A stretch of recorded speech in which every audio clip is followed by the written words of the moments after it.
Muy buenas noches con todos, hermanitos. Bienvenidos a nuestra nueva sesión de todos los martes del estudio de la Biblia, pero en esta ocasión vamos a empezar la segunda carta a los Corintios, que seguimos aprendiendo mucho, seguimos, Pablo nos está dando consejos, pero también nos está haciendo ver para que nosotros también, es una carta tan actual que es increíble, Manuel Pablo, que se ve todavía hasta ahorita, dentro de, ¿no? De donde estamos, de donde nos movemos, los que están en grupos, en las parroquias. Es una carta muy, muy actual. Entonces, hoy día vamos a empezar la segunda carta y que espero pues la participación de todos, ¿no? Pero, como siempre, vamos a ponernos en la presencia del Señor para que sea el Señor de la mano de Él, en unión de Manuel Pablo y todos nosotros, para que dirija esta sesión. Les voy a hacer la oración que está aquí en la pantalla y vamos a poner todo nuestro corazón y disposición para empezar este momento a escudriñar la palabra del Señor. En el nombre del Padre, del Hijo, del Espíritu Santo. Amén. Bendito sea, Señor, porque quisiste que tu palabra viva y eterna se conservara por escrito en los libros sagrados del pueblo de Israel y de la iglesia primitiva. Nosotros los veneramos con espíritu filial, reconociendo en ellos tu voz que sale a nuestro encuentro, a fin de revelarnos tus misterios más íntimos. Gracias a tu palabra permanentemente actual y de inagotable riqueza, te conocemos a ti, el único Dios verdadero. Que el Espíritu nos enseñe a interpretar correctamente tu palabra y que haga brotar de nuestro corazón el deseo de meditarla, abriendo nuestra alma para alabarte, darte gracias, implorarte y pedirte perdón. Amén. En nombre del Padre, del Hijo, del Espíritu Santo. Amén. Bienvenidos a todos. Empezamos, Manuel Pablo. Gracias, Katia. Buenas noches, hermanos. Vamos a terminar, falta poquitito. Falta el último capítulo de la primera carta a los Corintios. Vamos a hacer eso e inmediatamente tomamos la segunda carta. ¿No? Entonces leímos y estudiamos juntos el martes pasado hasta el capítulo 15 inclusive. Perfecto. Arrancamos 15, con el capítulo 16. 16, ¿no? El 16 arrancamos. Acerca de la colecta en favor de los santos. Miren, aquí una mención. Cuando Pablo estuvo en Jerusalén, que él mismo promovió lo que se consideraría después el primer concilio de la iglesia, esta reunión de los apóstoles en Jerusalén, en que deciden, entre otras cosas, pero la más importante es que el pagano que quiere seguir a Jesús no necesita circuncidarse. Entonces, en esa reunión que terminó muy favorable a lo que Pablo llevaba como moción, lo que Pablo llevaba como planteamiento se aprobó y se aprobó absolutamente. La iglesia así lo estableció. Eso, como hemos ya visto y lo veremos más, permitió que la iglesia creciera a un ritmo exponencial, porque ya no eran solamente judíos que se incorporaban, sino paganos, que son muchísimos más. Que es decir, un poquito de judíos y el resto del mundo. Cuando decimos paganos, nos referimos al resto del mundo, enorme multitud. Eso fue una consecuencia directa, clarísima, del Concilio de Jerusalén. Pero, ¿por qué lo menciono? Porque en ese mismo concilio, los apóstoles le pidieron a Pablo una sola cosa. O sea, te apoyamos en tu moción, pero te pedimos algo, que no se olviden de los pobres de Jerusalén. Y eso se enlaza con lo que vamos a leer ahora, con esta colecta a favor de los santos.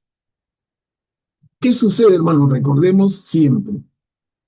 Jerusalén en particular, Israel en general, es una nación en un territorio bien hostil.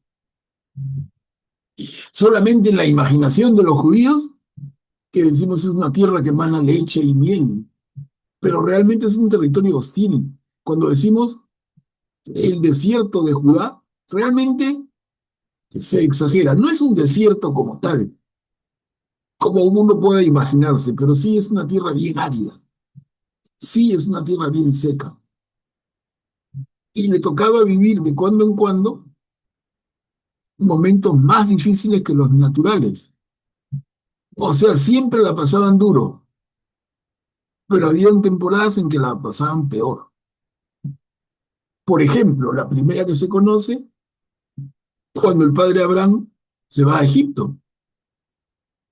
¿Por qué se va el padre Abraham a Egipto con Sara, su esposa, y su sobrino Lot? Porque había hambruna en la tierra de Canaán, que después sería Israel, y mucho después sería Palestina, ¿no? Entonces, es una tierra bien difícil.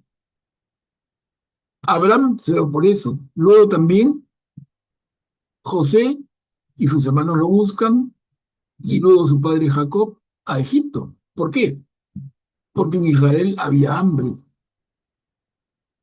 Hay varios momentos en que nosotros identificamos clarísimo en la lectura de nuestra Biblia momentos de hambre en Jerusalén, en Israel y en Jerusalén en particular. Entonces, eso lo relaciono y termino, lo relaciono con esta perícopa que vamos a leer.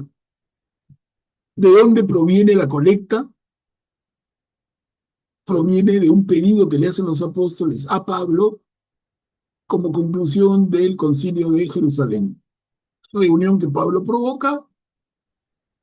Pablo lleva con Bernabé una moción que los paganos puedan convertirse al cristianismo sin necesidad, sin el requisito previo de ser circuncidados. Le dan la razón.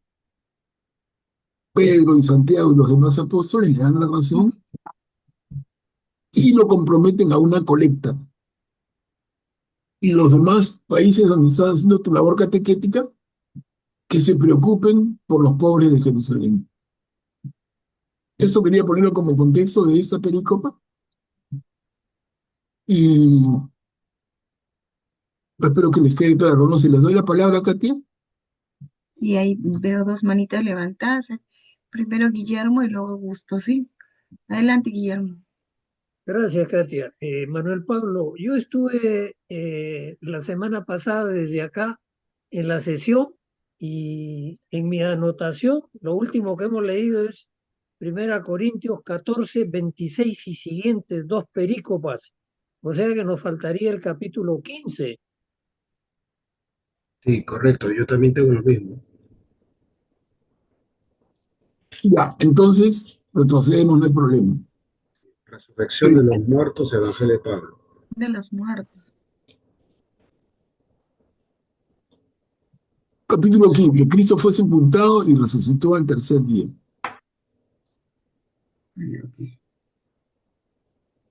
O sea, el anterior que vimos yo calculé mal.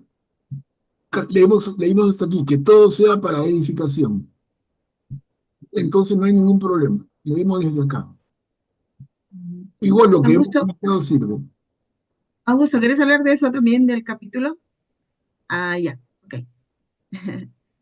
Ya, entonces, Sí, mi error ha sido que yo me quedé con las palabras que les dije. No, nos falta un capítulo. Bueno, lo corregimos inmediatamente. Entonces partimos del capítulo 15. listo. ¿Alguien desea leer la pericopa que está en la pantalla? No veo. A ver, Luisita. Listo. Cristo fue sepultado y resucitó al tercer día. Hermanos, les recuerdo la buena noticia que yo les he predicado, que ustedes han recibido y a la cual permanecen fieles. Por ella son salvados si la conservan tal como yo se la anuncié. De lo contrario, habrán creído en vano. Les he transmitido en primer lugar lo que yo mismo recibí. Cristo murió por nuestros pecados conforme a la Escritura. Fue sepultado y resucitó al tercer día de acuerdo con la Escritura. Se apareció a Pedro y después a los 12. Luego se apareció a más de 500 hermanos al mismo tiempo, la mayor parte de los cuales viven aún, y algunos han muerto. Además, se apareció a Santiago y de nuevo a todos los apóstoles. Por último, se me apareció también a mí, que soy como el fruto de un aborto, porque yo soy el último de los apóstoles y ni siquiera merezco ser llamado apóstol, ya que he perseguido a la iglesia de Dios. Pero por la gracia de Dios soy lo que soy, y su gracia no fue estéril en mí, sino que yo he trabajado más que todos ellos, aunque no he sido yo, sino la gracia de Dios que está conmigo. En resumen, tanto ellos como yo predicamos lo mismo, y esto es lo que ustedes han creído. Ujú. Gracias, Luisa.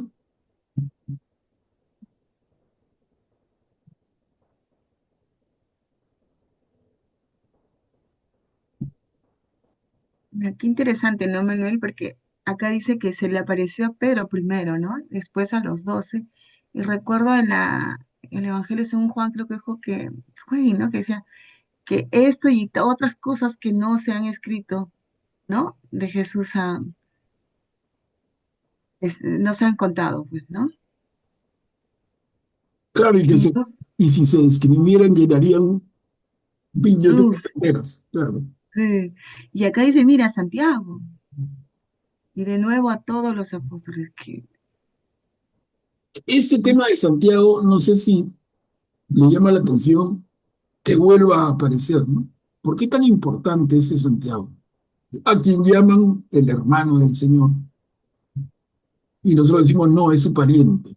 Miren, a propósito, estuve leyendo el día de ayer, es un texto relativamente corto, ¿ah? Pero me llamó mucho la atención, lo tuve en mis manos, lo leí. Es el Evangelio de San José.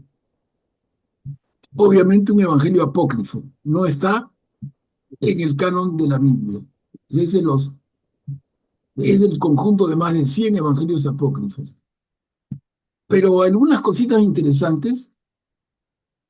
Primero, no se contradicen nada con lo que sabemos. Segundo, más que de ser de la vida de San José, es del tiempo final de la vida de José. Es del tiempo final cuando ya está propiamente en su agonía. Y ahí hablan un poquito de cómo San José, en resumen les digo, ¿no? Número uno, era casado antes que casarse con la Virgen María y viudo. Con la esposa que tuvo y de la que enviudó había tenido 44 años de casado. Y en esos 44 años habían tenido 6 hijos, 4 hombres, 2 mujeres. El menor de todos, dice este evangelio, se llamaba Jacob o Santiago. Entonces, si fuera cierta, porque se cuestiona, pero si fuera cierta esa información, el Santiago famoso, el hermano de Jesús, vendría a ser, hermanos, su medio hermano, hermano de padre. Era el hijo menor de José antes de que José se case con María. Y tanto así que ese evangelio, muy bonito, ¿no? Este evangelio dicen que la jovencita María, que se desposa y se casa con José, encuentra en la familia de José a un niño pequeño que se llamaba Jacob. O sea, parece que este hijo menor de José era chico y huérfano cuando viene María a su casa. Y María lo acogió con un tremendo amor. Y María tuvo a Jesús, pero prácticamente como que diríamos, María crió a Jacob, Santiago, y María crió a Jesús. Eso podría explicar una fuente más, o sea, no es la única, ¿no? Porque la otra idea también vale. Es decir, los hermanos de Jesús son sus parientes cercanos.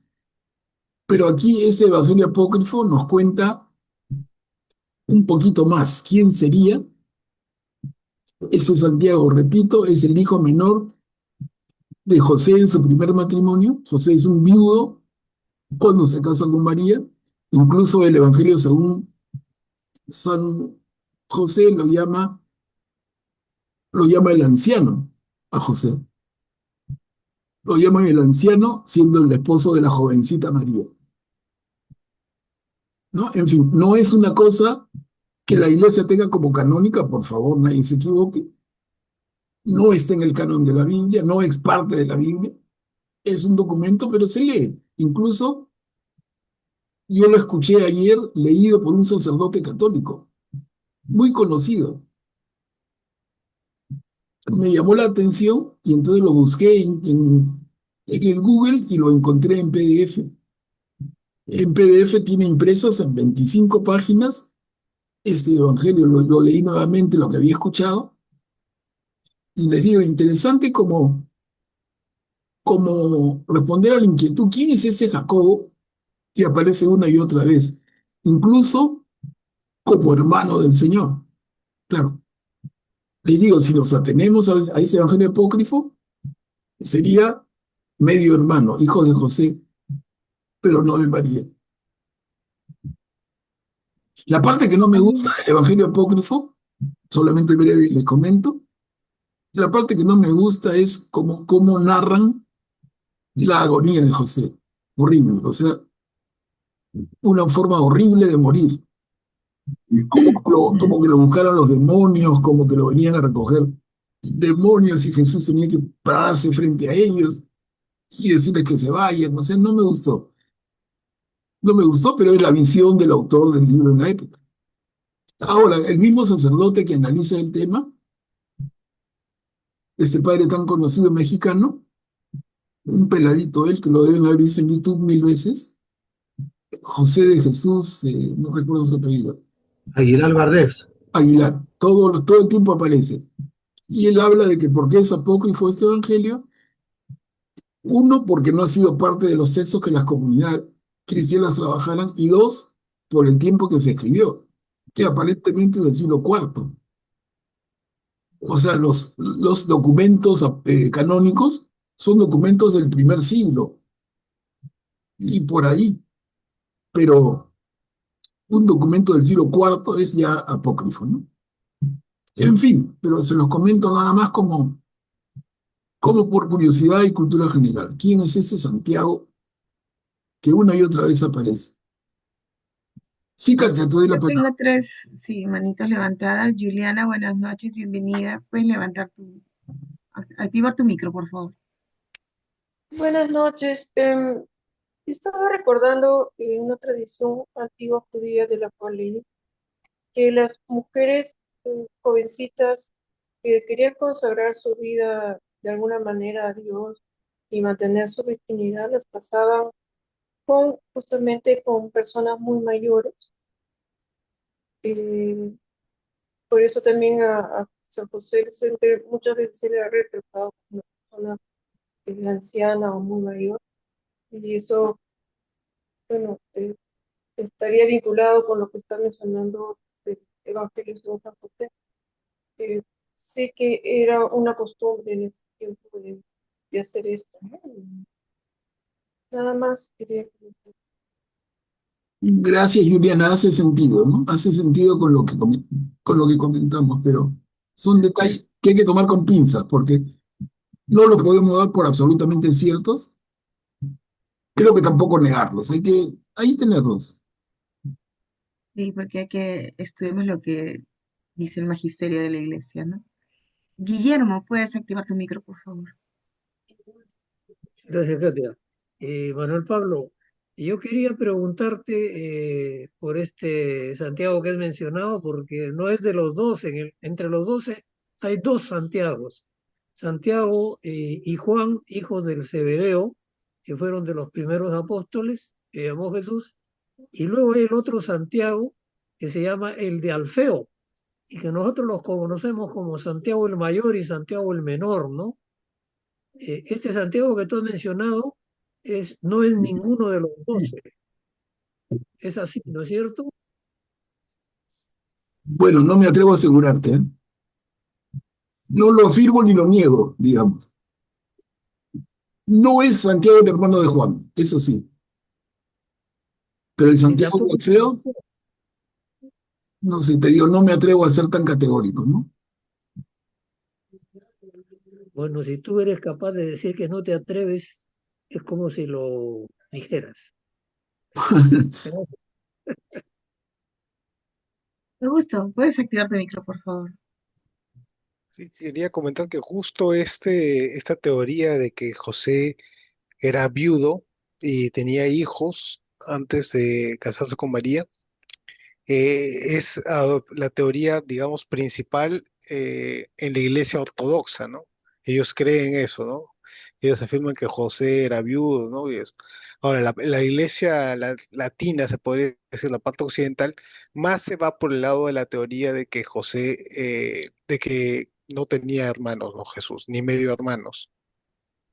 Porque básicamente porque habría una inconsistencia y sobre todo para la época, ¿no? De por qué Jesús al morir le deja a su madre a Juan y no se la deja a sus hermanos como les correspondería el derecho, ¿no? Si hubieran tenido medios hermanos incluso, tendrían que haber cuidado obligatoriamente de María, pero que se la deje a una persona que no era su pariente o un pariente cercano, porque de repente era un pariente lejano, Juan.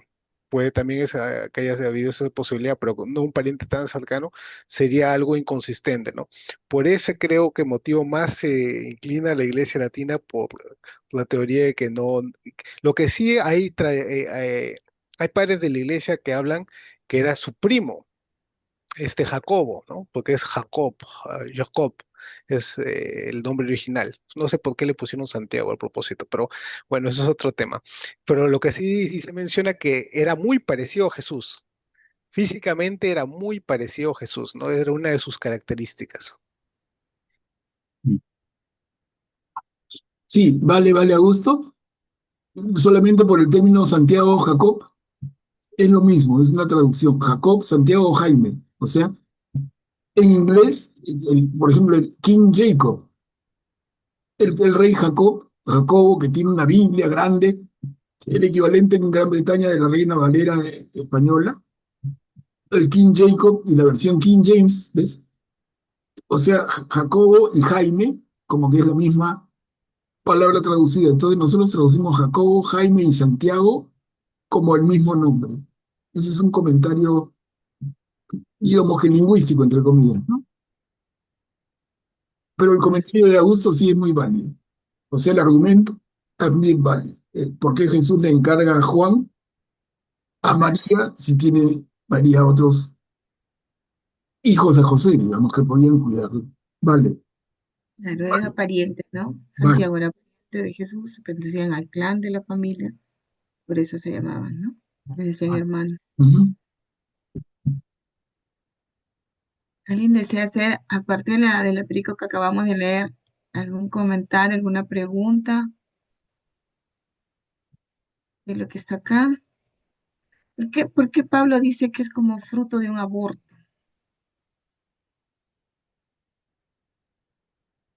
¿A dónde está eso? No estoy ubicando. Después de Santiago y todo, por último se me pareció también a mí que soy como el fruto de un aborto. Esa es la manera en que Pablo se Consideraba, maltrata. No, esa es la manera en que Pablo se maltrata y se humilla a él mismo. Que él se merece algo, él que ha sido perseguidor de cristianos, él se merece, él se maltrata mucho, ¿no? En señal de humildad. Y por ahí sus fuertes palabras contra él mismo. no, pero también dice, yo trabajé más que todos ellos, que todos los apóstoles, ¿no? Ni siquiera merezco ser llamado apóstol. Pero por otro lado, en otras cartas, se llama Pablo, yo, Pablo, apóstol de Jesucristo. Sí, pero acá como que, Y no por mérito de hombre, sino por encargo de Jesús mismo. O sea, ¿te das cuenta cómo juega? y que claro, acá está haciendo como una remembranza, pues un recuento de cómo empezó, ¿no? De todo, es prácticamente una pequeña historia que nos estamos poniendo al día, ¿no? Pero también él dice acá, no merezco ser apóstol, pero también dice, sino yo he trabajado más que todos ellos. Trabajó duro, también para esto. Augusto, Puedes activar tu micro, por favor. No, solo para hacer el comentario de lo que había dicho Guillermo, eh, este Santiago, que le dicen el pariente o el hermano de Jesús, eh, no era, o digamos, era un apóstol, pero no era de los 12. Dentro de los apóstoles, dentro de un grupo reducido de apóstoles que se les llamaba, había el grupo más reducido de los 12 originales. Este no pertenecía directamente a los 12, pero sí era considerado un apóstol y fue primer obispo de Jerusalén, ¿no? Tenía un puesto importante dentro de la iglesia. ¿Cómo me he mareado, Augusto? Este Santiago y Manuel, este Santiago no era del grupo de los 12, pero No, sin pues embargo era el obispo de llegó a Jerusalén. ser obispo de Jerusalén, ¿no? Ya en la época del Concilio de Jerusalén, prácticamente el que tenía el control de esa comunidad era este Santiago que se está hablando, ¿no? Que era el pariente de Jesús, ¿no? Ay, yo Pero no entendía era de ya. los 12, pero sí era un apóstol, igual que Pablo y Bernabé también fueron apóstoles, pero no eran de los 12. No hay una distinción, a veces nos confundimos, creemos que todos los apóstoles son de los 12. No, no, no. Hay apóstoles, es un grupo reducido, pero es más amplio. El de los 12 es el grupo más reducido, y dentro de los 12 están los tres, y dentro de los tres, Pedro, que es el principal. Es como una jerarquía, ¿no? Ya, ¿Y Augusto, de dónde abundemos, sabes que este Santiago no es el de los 12? Porque ya lo había leído, bueno, con anterioridad no podría decirle exactamente dónde lo he leído, pero sí, sí, no era, o sea, no es ni Santiago el hijo el hermano de Juan, ni es Santiago el celote que se le llama, o el Santiago el cananeo que también se le llama en otras partes. No es ninguno de esos dos Santiagos, que sí eran de los 12, esos dos sí eran de los 12. Este es otro Santiago, que era pariente del Señor y que llegó y como apóstol también, porque estuvo con el Señor desde el principio, no es su discípulo, llegó a tener un puesto importante, ¿no?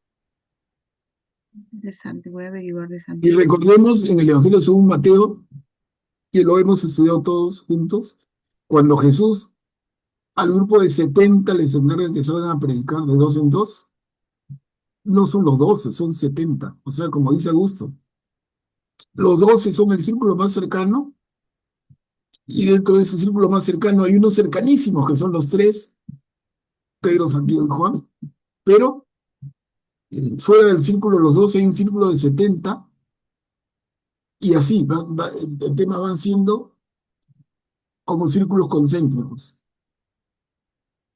Eso lo leemos en la Biblia misma, no inventamos nada, ¿no?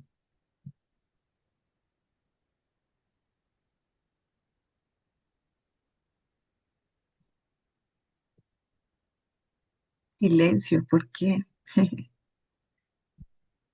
A ver, ¿Avanzamos o hay alguna otra? A ver, avanzamos. ujú. ¿Los muertos no resucitan? Acá son dos diapositivas, una y media, digamos. ¿Alguien desea leer la pericopa de acá de la pantalla?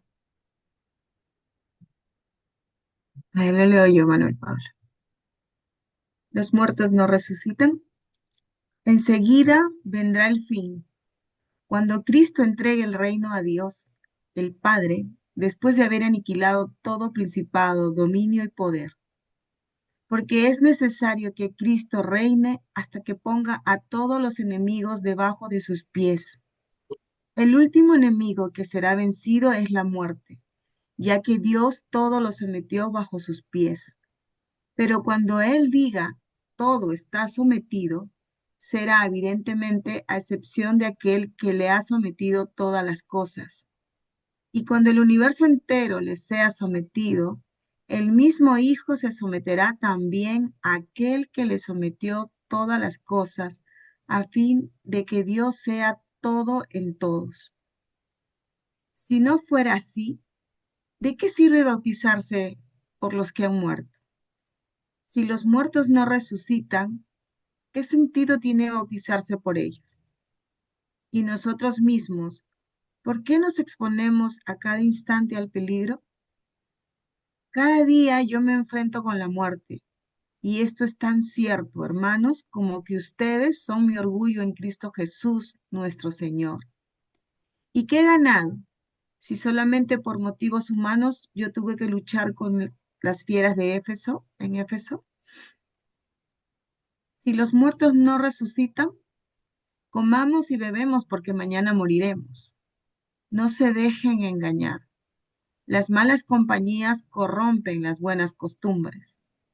Vuelvan a comportarse como es debido y no pequen más, porque hay algunos entre ustedes que todavía no saben nada de Dios. Lo digo para vergüenza de ustedes. Gracias, Katia. Miren, esas reflexiones. Si los muertos no resucitan, comamos y bebamos, porque mañana moriremos. Es muy de Eclesiastés.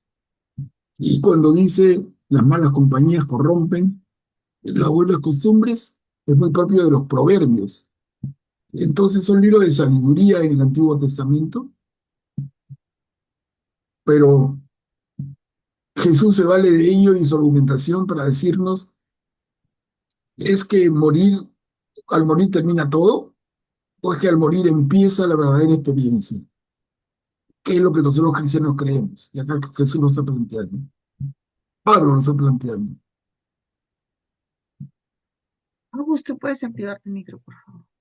Disculpen, me parece, o nos hemos comido una parte del 12 al 19, me parece que no sé, me parece que no, No, ahí tengo del 1 al 11 y del 12 al 34.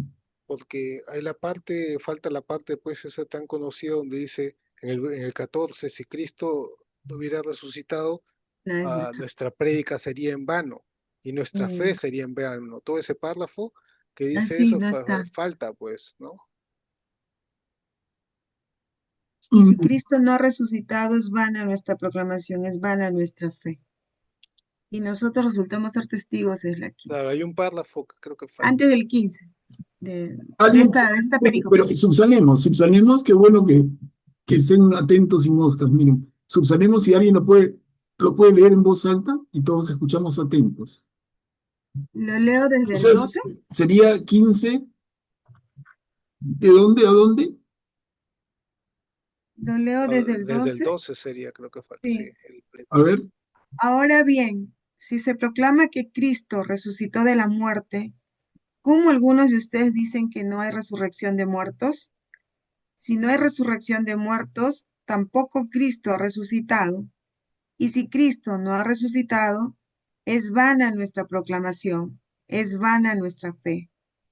Y nosotros resultamos ser testigos falsos de Dios, porque testimoniamos contra Dios diciendo que resucitó a Cristo, siendo así que no lo resucitó, ya que los muertos no resucitan. ¿Sigo? sí, sí.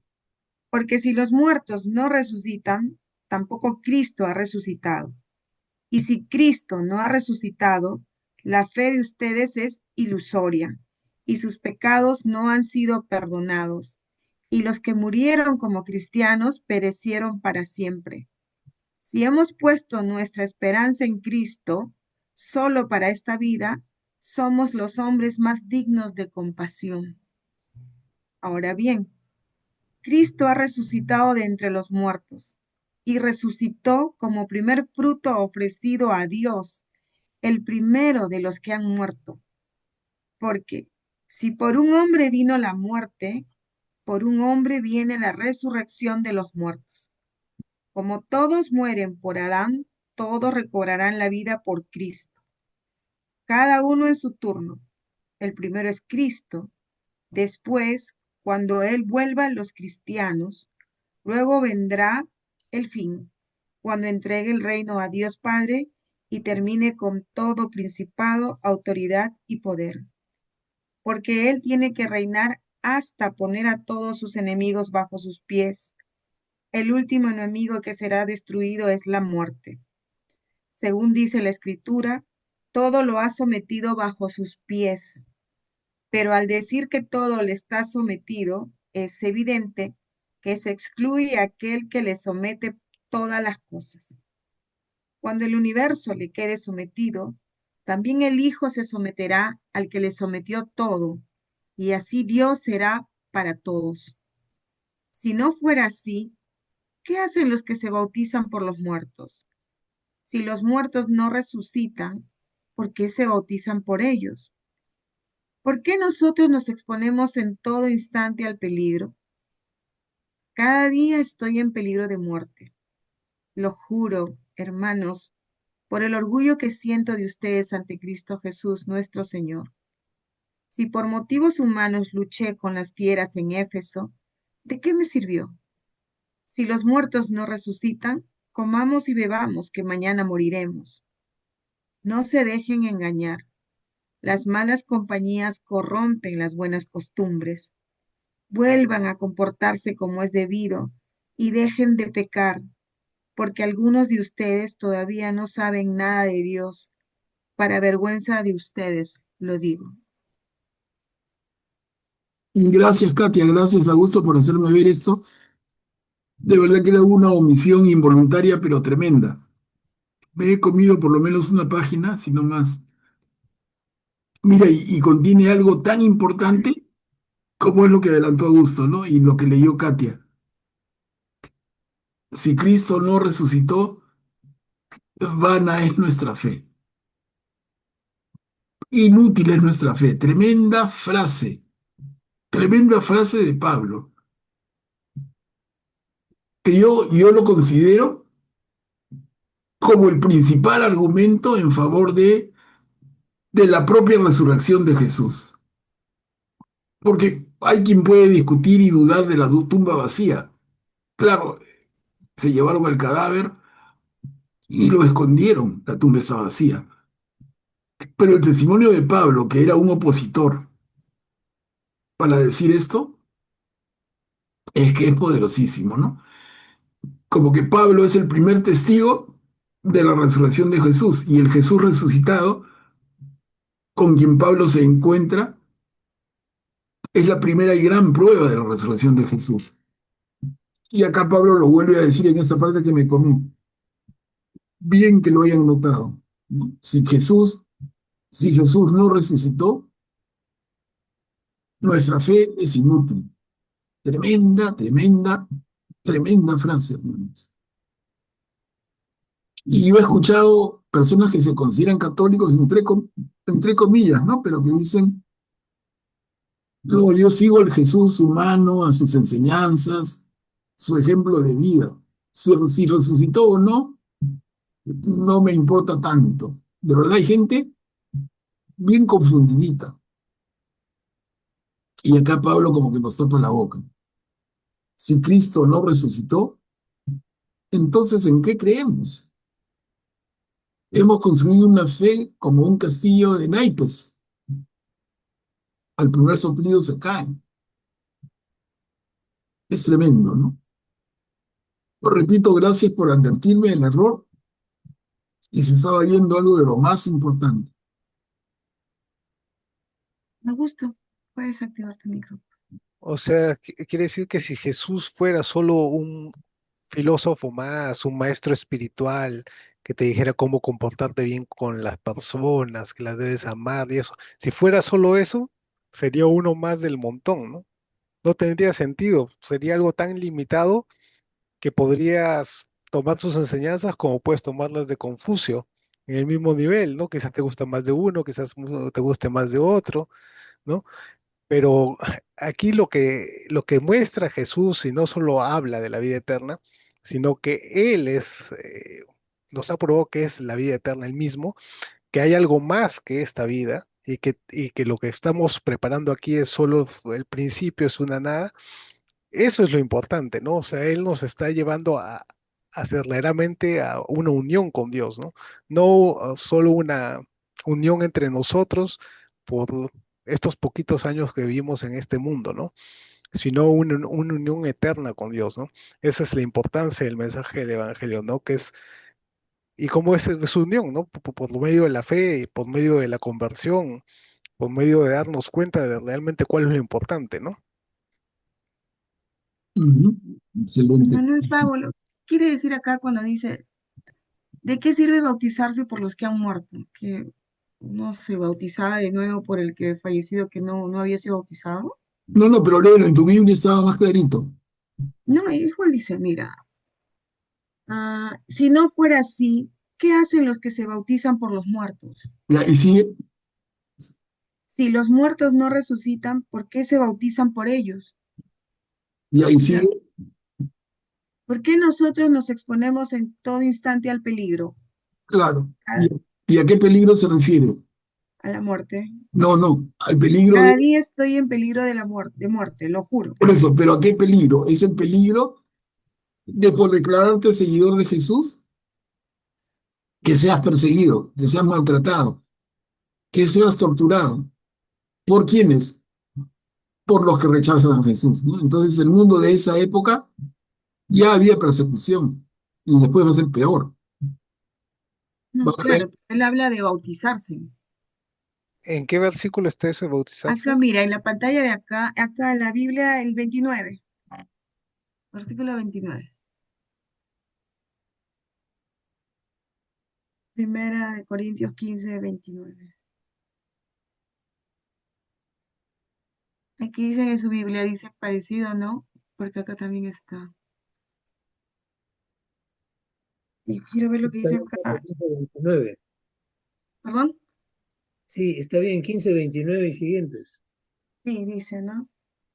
Bueno, no sé qué dice en el exégesis.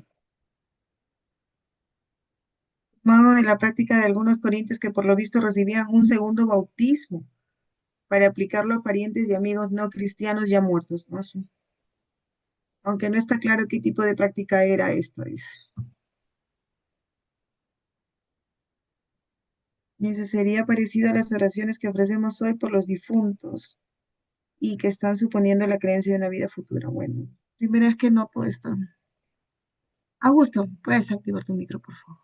Si quieren, les leo la nota que dice en mi Biblia sobre este versículo en particular. Dice, este pasaje continúa confundiendo a los intérpretes, dado que no era una forma, no es una práctica que se familiar que se practica hoy día. Hay dos opciones. De repente, las personas que recibían un bautismo eh, por algún fallecido, esperando que los beneficios puedan hacerles bien después en la otra vida. Una referencia que haya segunda de Macabeos 12, 39, 45, pero dice que la otra posibilidad y probablemente la más certera sea los versículos que siguen, ¿no? Que, o sea, 1 Corintios 15 del 30 al 34, donde Pablo está hablando de cómo las personas digamos, van a recibir un bautismo de sufrimiento, ¿no? En favor de otros que están física o espiritualmente muertos. A eso se refiere. o sea, es un mensaje más directo a los corintios que a ninguna otra comunidad de seguidores, ¿no? ¿Y por qué? Por prácticas y creencias propias de los griegos. Mm. Bautizarse por los que han muerto. Parece más parece de los mormones, ¿no? Bautizar a los muertos. Manuel Pablo, aquí en la Biblia de Jerusalén dice, de no ser así, ¿qué harán los que se agotan por los muertos? Alusión a una práctica cuya naturaleza ignoramos. Pablo, sin pronunciarse sobre ella, se limita a subrayar que es absurda si los muertos no resucitan.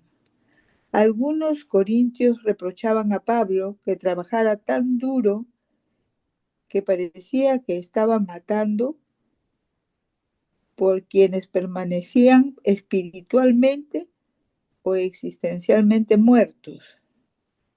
Él retuerce la objeción utilizándola como un nuevo argumento en favor de la resurrección. Iba a continuar sufriendo si no estuviera totalmente convencido de que los que estaban físicamente muertos resucitarían. Se Claro. trata de una metáfora, dice. No conocemos a qué se refiere la mención de esta tribulación. Gracias, Julio. ¿Eh? Ya, Es un tema bien particular, ¿no? sí. Mm, Se trata, yo buenísimo. me imagino que nosotros como la iglesia nos indica, tenemos que orar por nuestros muertos y caminar en rectitud, ¿no? Para que el legado que ellos han dejado siga siendo lo mejor para ellos y para nosotros, pienso yo así. Creo Bueno, que, como dice Augusto Macabeos, ¿no? Creo que Macabeos nos dice que tenemos que rezar por los muertos, pues, ¿no? Por los que han fallecido. Claro, pero esto es otra cosa. Aquí Pablo está criticando específicamente que se bautizaban, ¿no? Mm, Por los muertos, Claro, que eso pues te digo, estaba fuera, ¿no? uno se bautizaba, lo que yo entiendo, dos veces, yo por mí antes y después también por mi muerto. Pero ¿De esta qué sirve crítica, bautizar? claro, No, claro. Pero creo que Pablo está criticando justamente esta práctica, porque nada claro. más se bautiza una vez la persona, ¿no? Guillermo, ¿puedes activar tu micro, por favor? Gracias, Katia. Manuel Pablo, la verdad que escuchar todas las cosas que se han dicho me deja confundido. Por ejemplo, no entiendo esto de bautizarse por alguien, que esté vivo o esté muerto. Para mí el bautismo es uno solo. De lo que venimos aprendiendo, Juan el Bautista practicaba un bautismo de agua, que era un bautismo de conversión, ¿no? Y luego Jesús dice, Juan bautizó en agua, ustedes van a ser bautizados en el Espíritu Santo, con fuego, ¿no? Pero lo que tenemos ahora en la iglesia es el bautismo para los niños que nacen o para los que se bautizan mayores. Es un solo bautismo. Y es el primero de los sacramentos que son acciones concretas del Señor Jesús en la vida de cada uno que se han establecido. Y el bautismo es el primero de todos porque es el que nos da como la partida de nacimiento de católicos, cristianos y católicos. Entonces, si yo me bautizo, pienso, lo hago por Dios. A mí me bautizaron un niño cuando yo no tenía uso de razón, pero esa es la costumbre hasta la fecha. Eh, no se bautiza por la voluntad del que se bautiza, sino porque los padres le quieren dar al niño pequeño o recién nacido de meses o de años pocos la oportunidad de recibir la gracia de Dios. Pero bautizarse por los que han muerto no le encuentro sentido, sinceramente. Rezar por los muertos es una cosa distinta completamente. Nosotros los hemos aprendido porque nos los han enseñado dentro de las prácticas católicas, ¿no? Rezar por los muertos es pedirle a Dios por su descanso eterno y porque estén habitando en la casa del Padre Celestial. Pero el bautismo, reitero, para mí es una sola cosa y la Iglesia Católica lo ha instituido como el primero de los sacramentos. Y los sacramentos se definen como acciones concretas de Dios, del Señor Jesús, en cada uno de nosotros. Entonces, todo el texto que hemos leído y que hemos escuchado, la verdad que a mí me ha confundido con lo que digo y repito, son mis creencias. Gracias. Y no, ya pues que el sacramento del bautismo se recibe una sola vez y no se repite. Pero acá también dice, como dice Augusto, acá, como dice el padre Shekel, también dice, parece que era una práctica de algunos corintios, que por lo visto recibían algún bautismo, por eso lo está criticando Pablo, ¿no? No, no es así. claro, y como Atilio. una cosa, como ha leído Julia en el pie de página de la Biblia de Jerusalén, Ujú. que siempre es tan profunda y tan atinada, lo que los investigadores de la Biblia de Jerusalén nos dicen es que este tema no queda nada claro. Imagínense para ellos. No está claro para los estudiosos que trabajan en la traducción de la Biblia de Jerusalén. No está claro qué cosa encuentra Pablo en escena para que hable esto, ¿no? No queda claro. Por eso, Katia, cuando tú me lo preguntaste al comienzo, yo me quedé callado, porque digo, ¿qué responder a una pregunta tan difícil? No hay elementos. Pero No queda, bueno que se haya dado un diálogo y que lleguemos más o menos a algo, ¿no? Pero veamos, no hay más manitos. sí, está Atilio. Atilio, puedes activar tu micro, por favor. Sí, gracias. Quería, bueno, acá tengo la otra Biblia que es la Biblia Católica para la Fe y la Vida. Hay una explicación en la página 1627, dice, con respecto a esto, ¿no? Dice, vive la historia de la salvación, vida después de la muerte. En la cultura griega se creía que el cuerpo y el alma se separaban irreversiblemente al morir. Por eso, Pablo enfatiza a los corintios que si Cristo no resucitó, es vana nuestra predicación y vana también la fe de ustedes. Dice, la resurrección de Jesús no equivale a la reanimación de un cadáver que morirá después, como el hijo de la vida de Naín y el de Lázaro. Cristo resucita con un cuerpo glorioso para vivir eternamente con su Padre y permanecer en la comunidad eclesial a través de su Espíritu. Dios dará a nuestro cuerpo la vida incorruptible uniéndola al alma, con virtud de la resurrección de Jesús. El cómo sucederá sobrepasa nuestra imaginación y entendimiento, pero podemos comprenderlo a través de la fe. De hecho, en la Eucaristía vivimos un anticipo de la resurrección al participar del cuerpo de Cristo. Mm, O sea, Leo, Beatriz, perdón, sí, o sí, sea, Atilio. nos está, por eso dice, agradece a Dios tu fe y pide que la fortalezca y la mantenga viva para siempre. O sea, eh, no es una reanimación corporal, ¿no? Sino, o sea, que no creemos en un muerto, sino en que es un cuerpo vivo, ¿sí? Nunca murió. O sea, existe, sigue existiendo, ¿no? O sea, yo creo que, como dijo Manuel Pablo, en eso radica la fe, nuestra fe, ¿no? No, él no se pone en peligro por un fallecido, sino por un vivo, por un ser vivo, glorioso. Bueno, qué difícil entender, ¿eh? Pero esa es la fe, pues, me parece, ¿no? Cristo resucitó, pero los demás revivieron. No es igual, es Está- distinto. ajá, claro. Me parece, y Beatriz, ¿te he visto levantar la manita así en la pantalla o he visto mal? No, ok, no hay más manitos, Manuel. Bueno, entonces queda el tema como una de esas cosas un poco difíciles, ¿no? Miren, y sin solución concreta. Perdón, no, yo lo puse porque lo leí y me llamó la atención. No había reparado en eso del bautizo Está bien, está muy bien.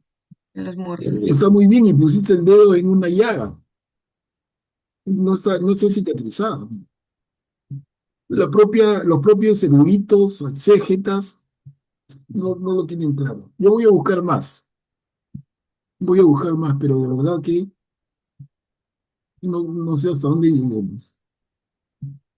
Entonces, bueno, y gracias también vuelvo al haberme hecho notar y a todos de que me había comido algo tan importante como es este concepto, ¿no? Si Jesús no resucitó, entonces vana es nuestra fe, inútil es nuestra fe. Miren la importancia absoluta de la resurrección de Cristo en la fe de nosotros. Absoluta. Continuamos, Katia. Mira, ¿con qué cuerpo volverán los muertos? Acá son 3 diapositivas y con ella terminamos el capítulo 15. ¿Alguien desea leer? Yo leo. Adelante, Julia. Alguien preguntará, ¿cómo resucitan los muertos? ¿Con qué clase de cuerpo? Tu pregunta no tiene sentido. Lo que siembra no llega a tener vida si antes no muere. Y lo que siembras no es la planta tal como va a brotar, sino un simple grano de trigo, por ejemplo, o de cualquier otra planta. Y Dios da a cada semilla la forma que Él quiere. A cada clase de semilla el cuerpo que le corresponde. No todos los cuerpos son idénticos. Una es la carne de los hombres, otra la de los animales, otra la de las aves y otra la de los peces. Hay cuerpos celestiales y cuerpos terrestres, y cada uno tiene su propio resplandor. Uno es el resplandor del sol, otro el de la luna y otro el de las estrellas, y aún las estrellas difieren unas de otras por su resplandor. Lo mismo pasa con la resurrección de los muertos. Se siembran cuerpos corruptibles y resucitarán incorruptibles. Se siembran cuerpos humillados y resucitarán gloriosos. Se siembran cuerpos débiles y resucitarán llenos de fuerza.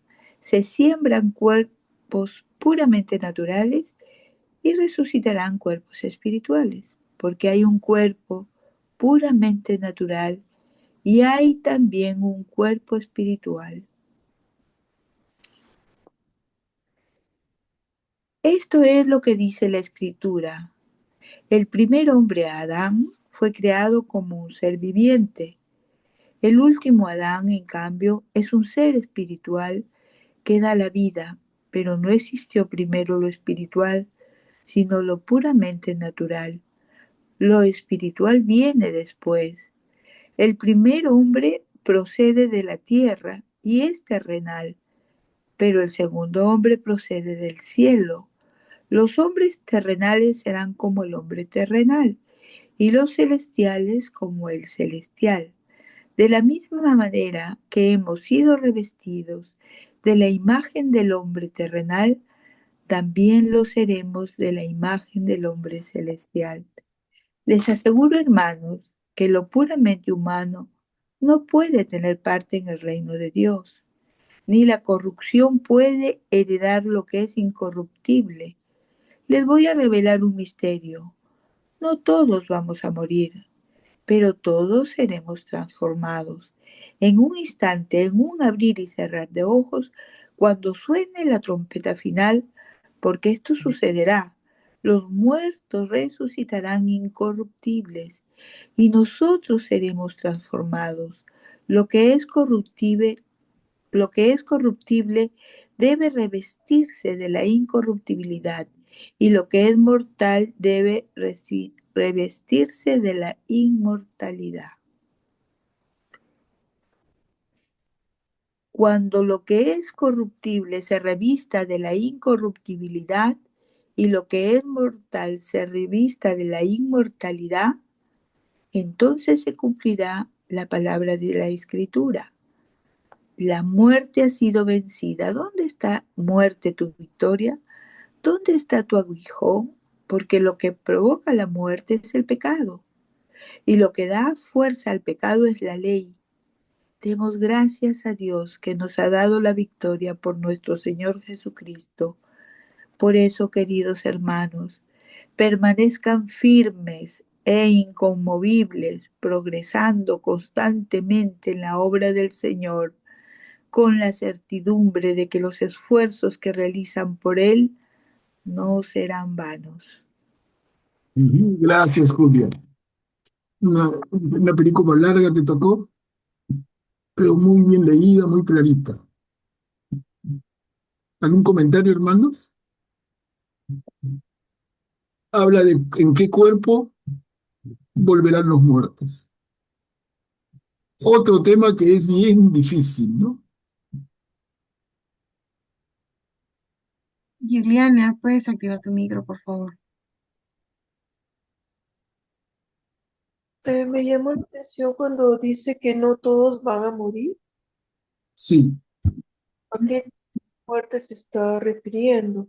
No, Julie, te explico y le explico, aprovecho, buen punto que planteas, un poco aclararlo nuevamente para todos. Recuerden que en los primeros cristianos está la idea de que el regreso de Jesús va a ser muy pronto. Eso está presente en los evangelios y antes está presente en las cartas de Pablo. La parucía es la segunda venida de Jesús. La primera es ese día de Navidad que nace de María la Virgen y del Espíritu Santo. Esa es la primera venida. Luego tiene la pasión, muerte y resurrección, y Jesús ofrece una segunda venida. Y los primeros cristianos, repito, ellos pensaban que la segunda venida de Jesús iba a ser muy pronta. Y por eso lo que tú preguntas. Porque cuando Él viniera la segunda vez, algunos habrían muerto, pero muchos todavía no. Sí, gracias.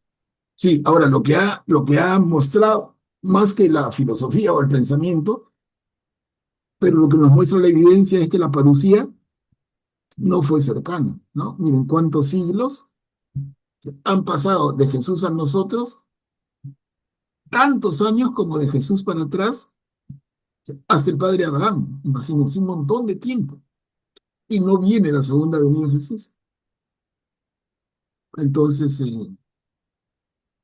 por eso es que estos argumentos quedan un poquito cuestionables. Pero entendiendo el sentido del autor, se aclara la duda. Por eso en la misa decimos, ven, Señor Jesús, ¿no? Ya, que venga. Augusto, ¿puedes activar tu micro, por favor? Pero creo que aquí también está explicando lo que pasa en la parucía, ¿no? Porque ¿qué pasa con los muertos? Es claro, sabemos que los muertos se resucitarán, están enterrados, resucitarán en un cuerpo glorioso. Pero ¿qué pasa con aquellos vivos que están vivos en ese momento y llega el Señor Jesús? Eso es lo que está explicando Pablo, ¿no? Que no es que llega y vayan a morir, después no, y serán sus cuerpos que están vivos, serán transformados en ese momento, ¿no? O sea, para aquellos que están vivos en el momento de la parucía, de la llegada del Señor Jesús, sus cuerpos serán transformados en cuerpos espirituales o gloriosos, como le llamamos Inmortal, nosotros, dice. inmortales, ¿no? Glorioso es más la palabra que se usa generalmente es cuerpo glorioso, que indica que no es un cuerpo puramente, digamos, espiritual ni tampoco puramente físico, ¿no? Es una combinación como lo tenía el Señor Jesús en su resurrección, ¿no? Un cuerpo con facultades físicas, pero que podía atravesar paredes, ¿no? Podría desplazarse, ¿no? O sea, tenía distintas cualidades, ¿no? Y a eso creo que se refiere, Pablo está explicando aquí esto, ¿no? Que qué pasará con aquellas personas cuando llegue la parucía, ¿no? Claro, creo que también se refiere cuando dice cuando unos morirán y otros que no morirán, es si nos llega el Señor y los que están vivos, ellos pues están ahí y como él mismo está diciendo, ¿no? Los que han muerto van a tener el cuerpo incorruptible porque estaban corruptos. Y el vivo que es mortal, el mortal que está vivo va a ser inmortal, pero claro, todos vamos a resucitar con el cuerpo glorioso, ¿no? Como resucitó el Señor. Guillermo, adelante, puedes activar tu micro. Gracias, Katia.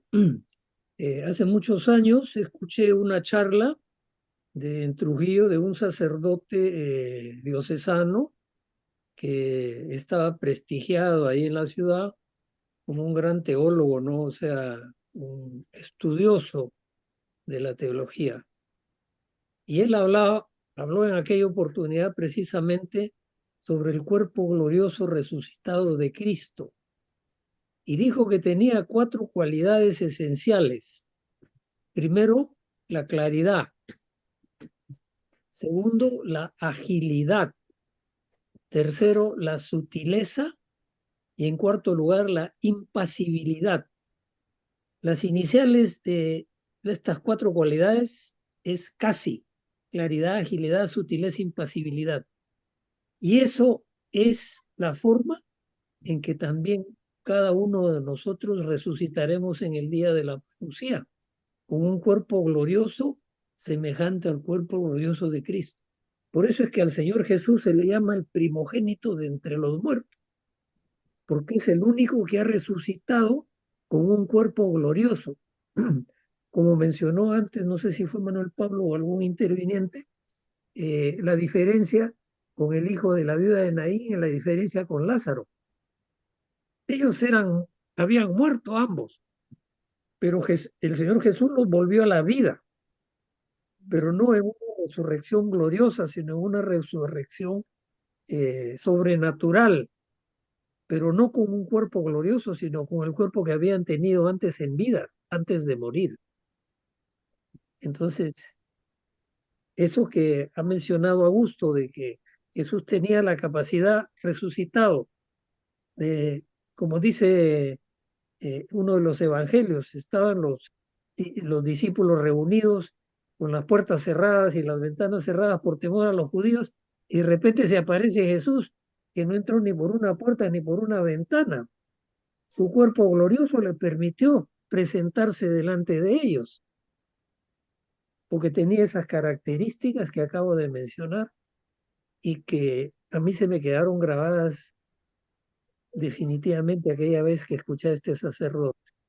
Entonces, tengamos esa, esa noticia también de que ante la pregunta esta, ¿con qué cuerpo volverán los muertos? Volveremos con un cuerpo glorioso como el de Jesús, pero eso ya será pues al final de los tiempos, ¿no? Gracias. Y para abundar en lo que dice Guillermo un poquito, recordemos que María Magdalena, que es la primera en encontrarse con Jesús resucitado, no lo reconoce en su cuerpo glorioso. Y luego, los discípulos que están en camino de Emaús, que caminan con Jesús todo un día, no lo reconocen, sino hasta el momento de la partición del pan. Entonces el cuerpo glorioso no es igual.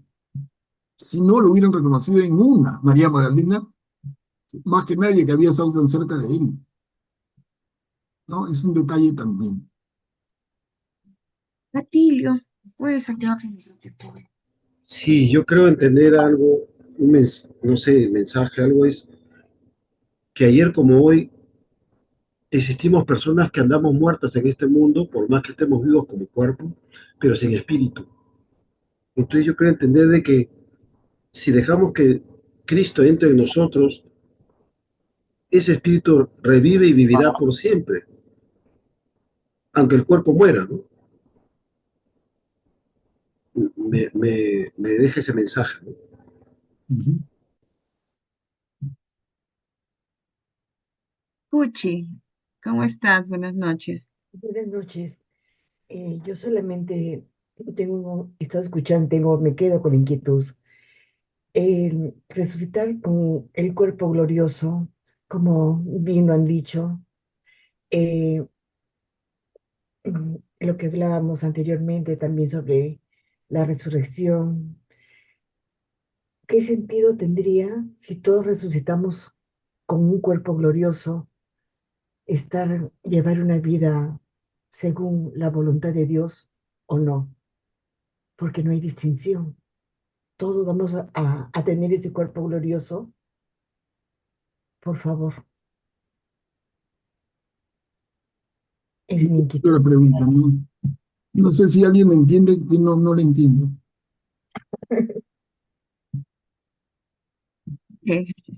Puchi, tal vez puedas plantearlo de otra manera, a ver si te entendí. Puchi, adentrarlo un poquito más, complementar un poquito más tu pregunta. ¿Ya? Sí. A ver, Es sencillísimo. Dice que todos vamos a resucitar con un cuerpo glorioso. Mi inquietud era esta, ¿no? Si vamos a resucitar sin excepción con un cuerpo glorioso, ¿qué sentido tiene? ¿Ser malo o ser bueno? ¿Seguir a Dios o no seguirlo? Al fin y al cabo no va a haber diferencia. Es la inquietud que se me plantea en estos momentos. Gracias. sí, Acá hay una confusión bien de fondo, ¿no? Porque si tú eres buena o eres mala en este mundo, estás ganándote el vivir con Dios o el vivir sin Dios en la vida eterna. Entonces, si tú vives como una mala persona en el sentido más claro y más pleno, tú te condenas, como dice el libro de Génesis capítulo 4, te condenas a vivir eternamente sin Dios. Entonces la pregunta o el planteamiento que tú haces ya no cabe. Porque si tienes la vida eterna sin Dios, ¿de qué cuerpo glorioso hablamos? Un cuerpo vacío, ¿no? Un cuerpo y una vida eterna sin Dios. O sea, ahí creo que los dos temas no se concilien. No sé, alguien más que quisiera. Vamos a abrir los micrófonos. Augusto, ¿puedes activar tu micro, por favor? El versículo de Juan, capítulo 5, versículo 29, ¿no?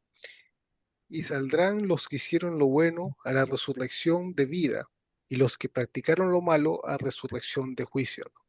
Es decir, no quiere decir, aquí no está predicando Pablo la universalidad de la salvación, que todos se salvan, hagan lo que hagan, crean o no crean, no. La resurrección de los muertos se va a dar, pero algunos para estar en unión con Dios y otros están en separación de Dios, ¿no? Dios respeta la libertad del ser humano, como dice Manuel Pablo, ¿no?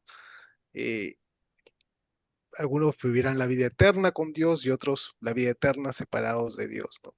Bien.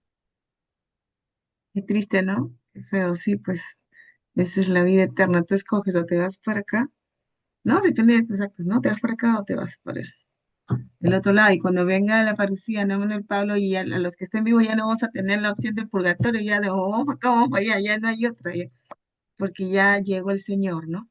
Ya no va a haber ese tiempo. Katia, y eso lo Guille, tenemos, una cosa, eso lo tenemos, les digo, no es cuestión de que metamos cuento, ¿ah? ujú, Eso está en el libro del Génesis capítulo 4. Yo algunas veces lo he repetido, pero no está de más nunca.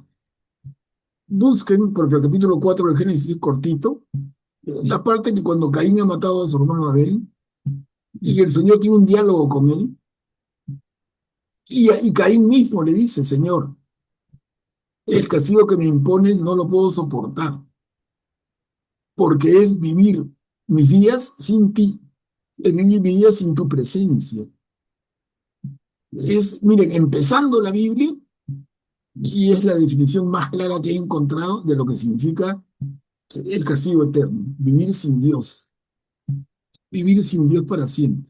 Entonces juntemos esto con lo que ha dicho Augusto muy claro, y creo que engrana, ¿no? Engrana el concepto para ayudar a Cuchi y los que pensamos así también. La cosa es que no nos confundamos. Guillermo, puedes activar tu micro, por favor. Gracias, Katia. Si yo le quería eh, contestar en cierta forma a Cuchi, en el sentido de que no es que no interese si actuamos de una forma o de otra. Eh, la parucía quiere decir la segunda venida del Señor Jesús. Él mismo la ha anunciado. Y esta venida será en el fin de los tiempos. Y en ese momento habrán seres como nosotros, creyentes y no creyentes, que estarán vivos, con una vida corporal terrena. En ese momento ellos también serán transformados, ¿no? Pero cuando se refiere a la resurrección de los muertos, se refiere que en el momento de la parucía, cuando se concrete la segunda venida de Jesús, todos los muertos resucitarán. Y ese cuerpo con el que resucitarán será un cuerpo glorioso similar al cuerpo glorioso del Señor Jesús resucitado. ¿Para qué? Para vivir la eternidad, porque ese cuerpo glorioso será un cuerpo prácticamente que le dará forma al espíritu de cada uno de los seres humanos. Eso es lo que yo pienso. Gracias. Gracias, Guillermo. Julia, puedes activar tu micro, por favor. Gracias. Pablo como que está tomando el reino animal, vegetal, ¿no? Que tienen formas diferentes, luminosidad diferente, y dice que en un momento estos cuerpos, para que sean lo que Él quiere que sea nuestro Señor, tienen que ser transformados. Y yo estoy pensando en la Eucaristía, ¿no? Que vamos limpios, tenemos un cuerpo humano que va camino a ser transformados con el cuerpo y la sangre de Cristo dentro de nosotros, ¿no? Y que el por decir algo terreno, el pan que se bendice, el vino, antes de bendecirlo es como cualquier elemento de alimento, pero ya bendecido, ya se transforma y nos transforma a todos nosotros.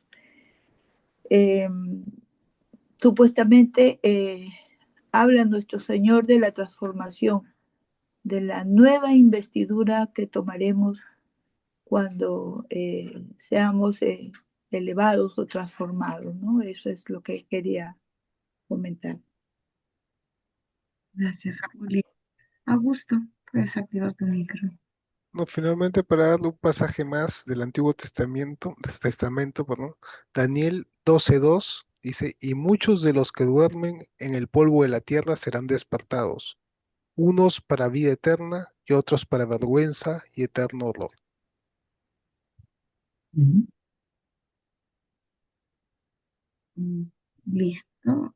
Ya no veo manitas levantadas. Miren cómo dan los temas, ¿no? Realmente. Y yo vuelvo al comienzo, porque estamos sobre las 9:30, miren. Y les dije, buenas noches, hermanos. Gracias, Katia, por darme el paz. Vamos a ver el capítulo 16. Y me dijeron, oye, te has comido el 15. Y el 15 nos ha llevado toda la sesión.